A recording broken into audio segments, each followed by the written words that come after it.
So our best practices work, our principles are two foundational products that we produce in addition to this learning network.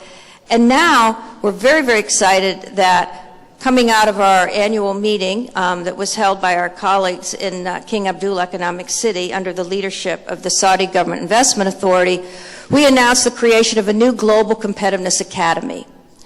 And this is going to be a virtual learning institution that will again bring together the thought leaders of our competitiveness councils, our experts, but to actually deliver around the world workshops and innovation learning labs, as it were, around topics of importance to leaders. And we were hearing yesterday how in many governments, I think Egypt is a case, but also even in the United States, there's not a level of understanding of how to knit together the pieces for a dynamic, competitive academy. So one of the first areas for implementing this global competitiveness is going to be focused on sort of mid-level and moving into the senior level of government entities and how they can up their game in terms of being competitive in their own enterprises, as well as how that impacts their country at large. And the other exciting new part of the growing network of the GFCC and this movement, as it were, is that we established and announced this in November, the establishment of a new forum of university presidents and research organization leaders, where each member of the GFCC will select 2 to 3 of their, maybe even more, their top university presidents and research organization leaders to come together in a new network within the GFCC to, again, promulgate and understand and share how these investments in research and development at the frontier and people and training the next generation of innovators is something that we can share and do together. And I'm very pleased that the president of Imperial College, Dr. Alice Gast in the UK, and the president of KAUST, King Abdullah University of Science and Technology, which is actually an amazing place if any of you have the opportunity to go there. Those two university leaders are going to kickstart that. And we certainly hope that here in Egypt, a few of your preeminent university presidents will also participate in these leaders forum. So that gives you a little bit of a fast overview of the GFCC. And finally, I want to mention, which we talked about yesterday, the whole issue of how do you measure competitiveness and how do you benchmark yourself against your peers as well as your competitors around the world. And we know there are existing competitiveness indices that have developed over the years, the World Economic Forum's report that we've been talking about and where Egypt is, as well as other indices such as IMDs.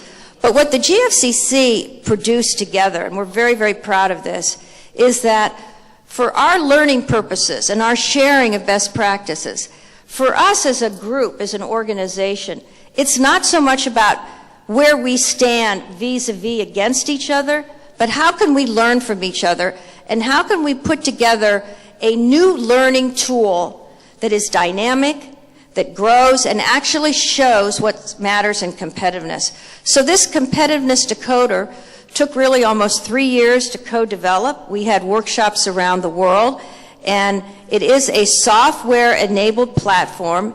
It's the first use of big data, economic data, to elucidate where nations stand around 6 platforms and about 130 metrics.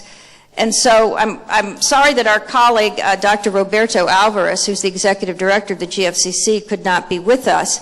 But he played a very important role in Brazil, where he was in the Agency for Industrial Development, in helping to actually develop the underlying software algorithms that enable this decoder to be actually a platform that's dynamic and shows where countries are. Over 30 years of porting hardcore data from the UN, the OECD, the World Bank, UNCTAD, certifiable statistics to show performance and lack of performance and how countries cluster around their performance. So I'll just use Brazil as an example.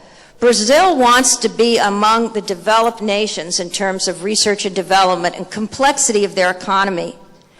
And yet when you look at a number of metrics of Brazil's economic performance under these metrics, they cluster with countries in Africa where there's high corruption, there's no rule of law, and there are lots of problems.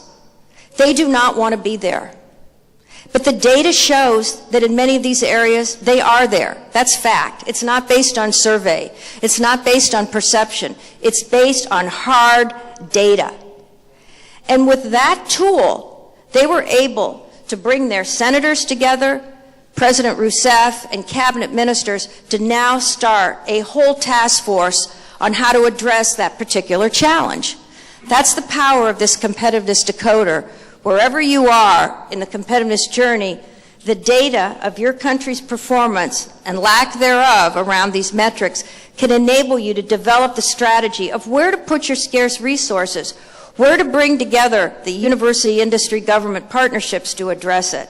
So the GFCC decoder is very important for risk officers as well. When our chairman, Chad Holliday, who at the time was chairman of Bank of America and is now the chairman of Royal Dutch Shell, when he first saw the first beta of this decoder, he said, we have to show this to the chief risk officer of Bank of America.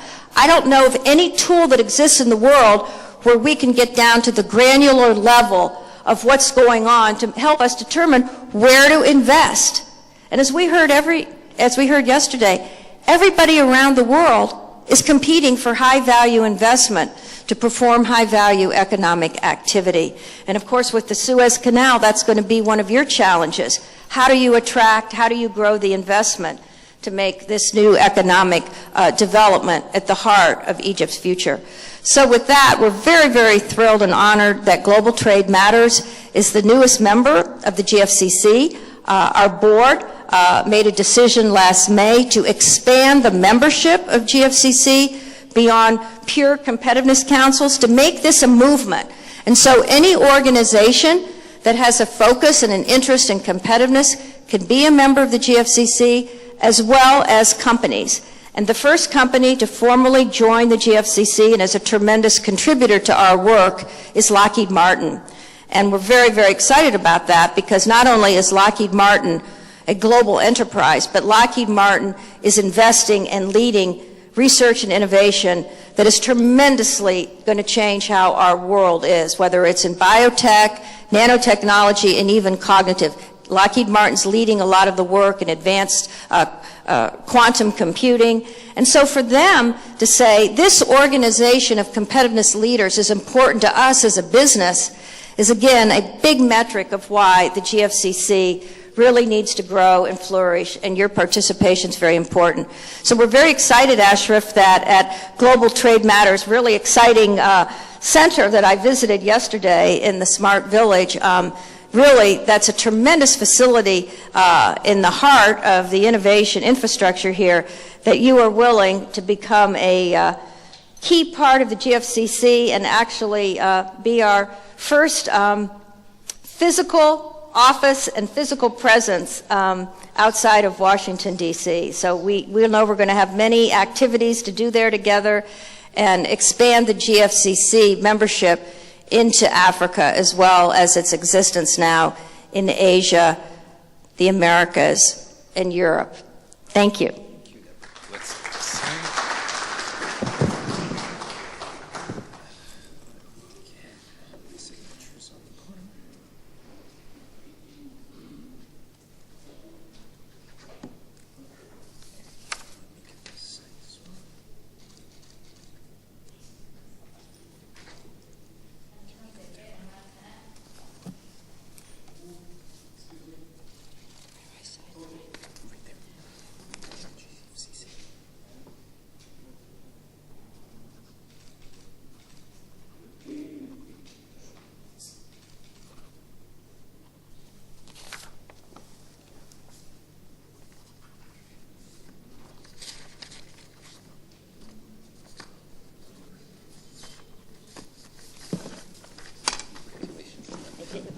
Thank you very much.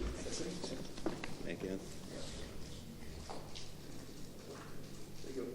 So, Ashraf, we want to bring the GFCC annual meeting to Egypt soon.